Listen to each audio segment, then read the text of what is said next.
Hello friends, રીપી learning એપમાં ફરીથી તમારું સ્વાગત છે। આપણે લાસ્ટ લેક્ચરમાં સંકર સંખ્યામાં મુખ્ય કોણાંકને લગતા 1 થી 8 એમસીક્યુ જોયેલા હતા। એમાં છેલ્લે આપણે મુખ્ય કોણાંક શોધવા માટેની શોર્ટકટ મેથડ જોઈ હતી, એટલે કે જ્યારે શુદ્ધ વાસ્તવિક સંખ્યા અને શુદ્ધ કાલ્પનિક સંખ્યા હોય ત્યારે ઓરિજિનલ મેથડ tan આલ્ફા શોધીને કોઈ કરવાની જરૂર નથી, ડાયરેક્ટ એનો જવાબ લખી શકાય। ફરીથી તમને રિવાઇઝ કરી દઈએ, અહીંયા એ જ પ્રકારના છે પણ થોડુંક અંદરથી સાદુરૂપ આપવું પડે એમ છે। ફરીથી આપણે રિવાઇઝ કરી લઈએ તો જો કોઈ સંકર સંખ્યા z બરાબર 2, ધારો કે 2 છે, તો આમાં શુદ્ધ વાસ્તવિક સંખ્યા છે, કાલ્પનિક ભાગ નથી, તો આને પ્રમાણિત રૂપમાં લખીએ તો શું થઈ જાય? 2 + 0i એટલે કે 2,0 એટલે 2,0 અહીંયા બિંદુ થાય। તો આ પ્રકારનું બિંદુ હોય ત્યારે એનો મુખ્ય કોણાંક એટલે એ z એટલે આ સંકર સંખ્યા x અક્ષની ધન દિશા સાથે કેટલો ખૂણો બનાવે? તો પોતે જ x અક્ષની ધન દિશામાં છે, એટલે એનો મુખ્ય કોણાંક થીટા કેટલો થઈ જાય? 0। જો z બરાબર -3 પ્રકારની સંકર સંખ્યા હોય તો -3 પ્રકારની હોય એટલે એનો મતલબ શું થયો? પ્રમાણિત રૂપમાં લખીએ તો -3 + 0i એટલે કે -3,0। તો આ -3,0 અહીંયા આવે, -3,0 બિંદુ। તો આ બિંદુએ એટલે આ આપણો z હોય તો x અક્ષની ધન દિશા સાથે એને કેટલાનો ખૂણો બને? જો શુદ્ધ વાસ્તવિક સંખ્યા પણ ઋણ હોય એટલે x અક્ષની ઋણ દિશામાં આવે તો ધન દિશા સાથે ઋણ દિશા કેટલાનો ખૂણો બનાવે? પાઈ જેટલો। એટલે એનો મુખ્ય કોણાંક કેટલો થઈ જાય? પાઈ। એના પછી z બરાબર ધારો કે 2i પ્રકારનો હોય સંકર સંખ્યા, તો આમાં વાસ્તવિક ભાગ નથી અને કાલ્પનિક ભાગ જ છે। 2i છે મિત્રો, 2i વાસ્તવિક ભાગ નથી એટલે શુદ્ધ કાલ્પનિક સંખ્યા છે, તો એ શુદ્ધ કાલ્પનિકને પ્રમાણિત રૂપમાં 0 + 2i લખાય, એટલે x ની કિંમત 0 અને y ની 2 એટલે 0,2 એટલે અહીંયા ક્યાંક બિંદુ આવે, આ z થઈ જાય 0,2 સંકર સંખ્યા। અને એ થઈ ગયા એટલે ધન y અક્ષની દિશા થઈ, ધન y અક્ષની દિશા એટલે x અક્ષની ધન દિશા સાથે બનાવેલો ખૂણો આ એ કેટલો થાય? π/2 એટલે એનો મુખ્ય કોણાંક સીધો જ લખી નાખવાનો π/2।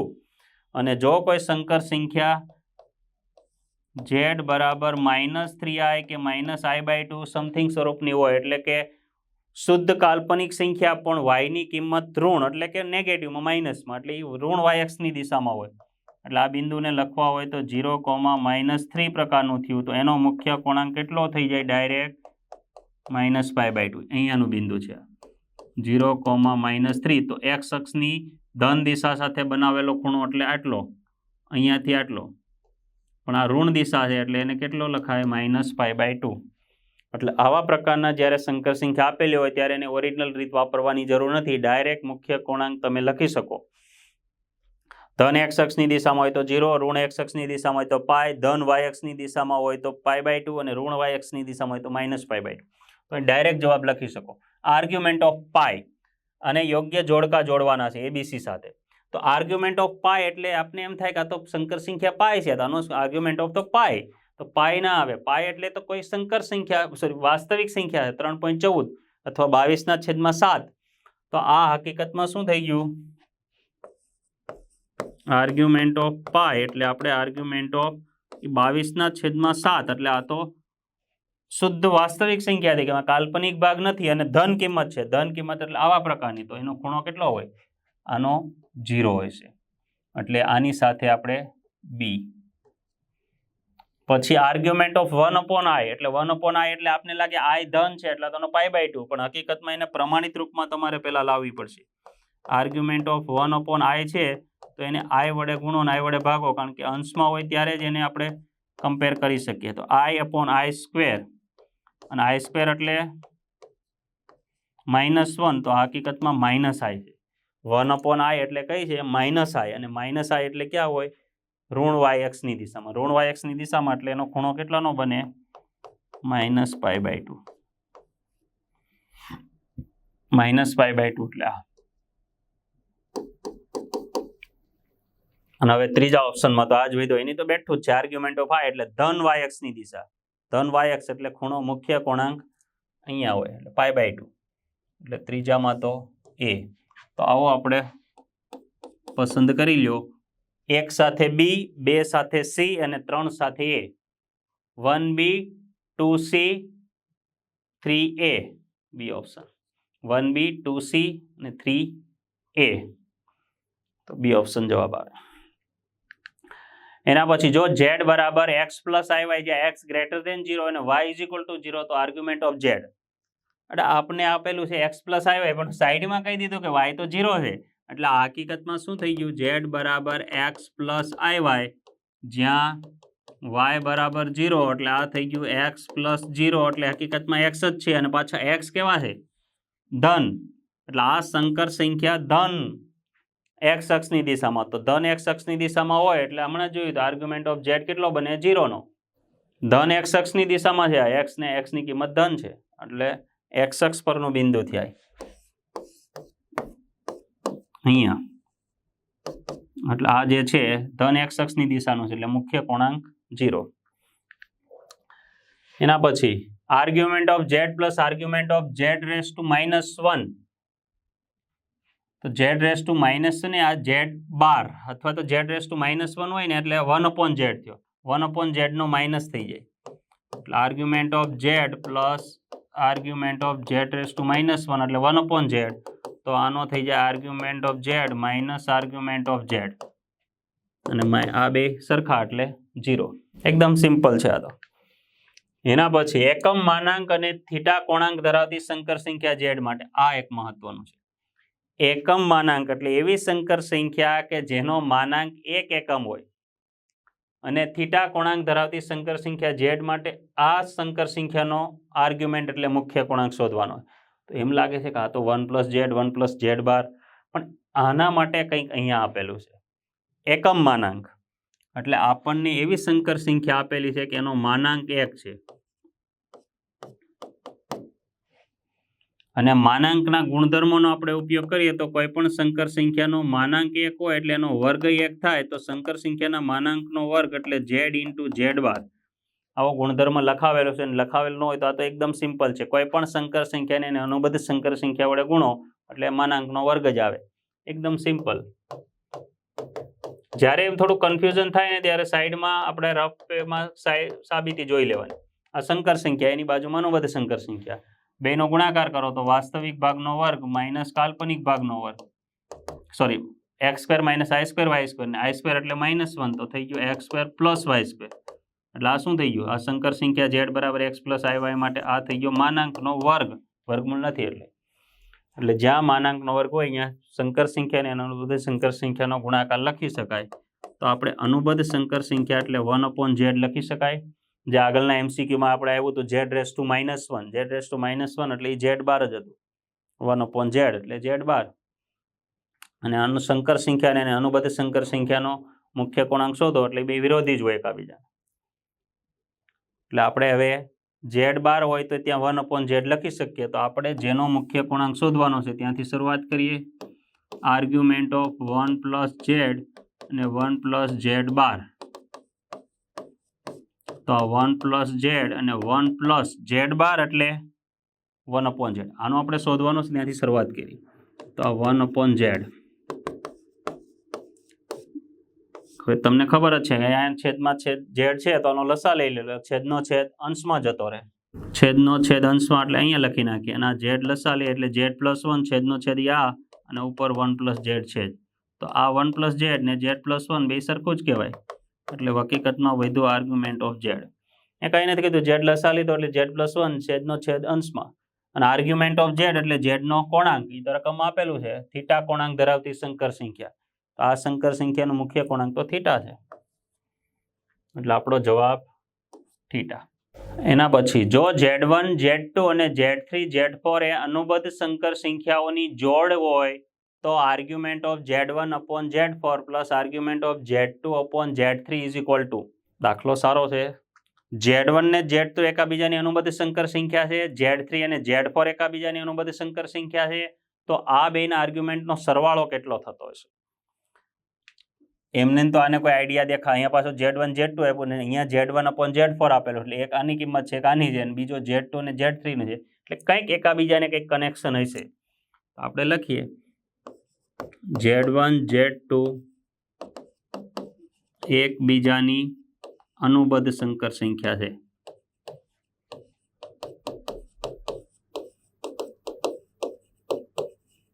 એકબીજાની અનુબદ્ધ એનો મતલબ Z1 નો બાર કરો તો Z2 આવતી હોય, Z2 નો બાર કરો તો Z1 આવતી હોય. એટલે Z1 Z2 એકબીજાની અનુબદ્ધ સંકર સંખ્યા છે, તો Z2 નો બાર કરો તો Z1 આવે, કે Z1 નો બાર કરો તો Z2 આવતી હોય. અને હવે હું તમને એમ કહું કે Z1 ઇન્ટુ Z2 કરું તો Z1 ઇન્ટુ Z2, પણ Z1 એટલે કોણ? Z2 નો બાર, અથવા Z2 એટલે કોણ? તો Z1 નો બાર. આ અથવા આમ Z1 નો બાર કરો તો Z2 થાય.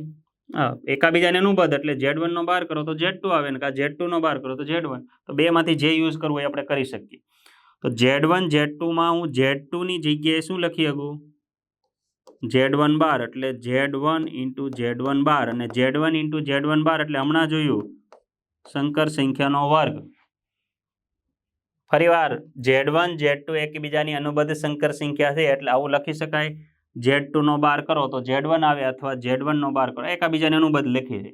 હવે Z1 Z2 ની જગ્યાએ હું શું લખી શકું? આના ઉપરથી નથી લખતો, આ કંઈક નવી શરૂઆત કરું છું.